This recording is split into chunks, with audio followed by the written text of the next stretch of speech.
Bonjour, je suis Anthony, les petits débrouillards. Et là, je suis en train d'attendre Morgane pour faire des expériences dans jus de citron.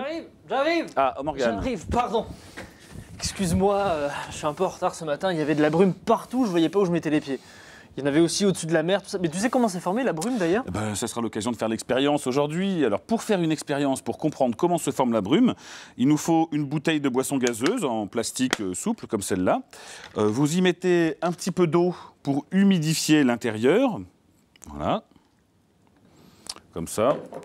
Vous secouez, vous jetez l'eau qui est en trop, ça suffit. Et après, vous comprimez la bouteille de toutes vos forces. Je t'en prie, Morgane, vas-y. D'accord.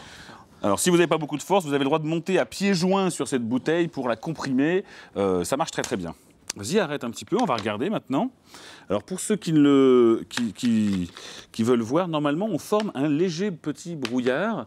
Alors là, la caméra, là, ça se voit à peine, mais c'est pas tellement grave puisque c'est surtout la deuxième phase de l'expérience qui m'intéresse, à savoir quand on va y rajouter de la pollution ou des petites particules dans l'air qu'on appelle aérosols. Hein, c'est comme des particules de fumée ou des particules de sel qu'il y a dans les embruns ou des choses comme ça. Donc là, je fais de la fumée simplement avec l'allumette. Attends, elle s'en va là. Non, mais je la souffle. Voilà, elle fume un petit peu et je la mets dedans. Très très peu, hein. Faut pas que ce soit la fumée qui nous fasse croire qu'il y a de la brume à l'intérieur. Donc là, vous voyez, hein, devant la caméra main, donc il n'y a pas de fumée à l'intérieur. Et maintenant, vas-y Morgane, presse de toutes tes forces. Il y en a encore moins là. Oui, oui, on va voir que c'est très marrant comme phénomène. Vas-y, continue, appuie très très fort. Relâche complètement. Et là, on a une belle brume qui se forme à l'intérieur. Est-ce que tu peux nous ouvrir pour nous faire un petit nuage de brume? Oui, attention.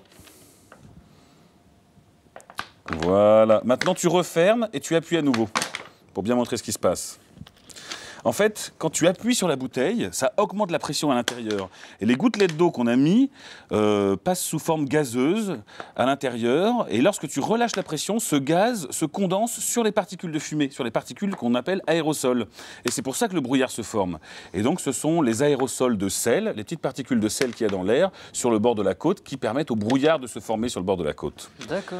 Et voilà, une expérience facile à réaliser à la maison. N'hésitez pas à en faire chez vous et retrouvez les explications et les fiches mode d'emploi sur wikidébrouillard.org. Morgane, tu fais des bêtises. Pardon.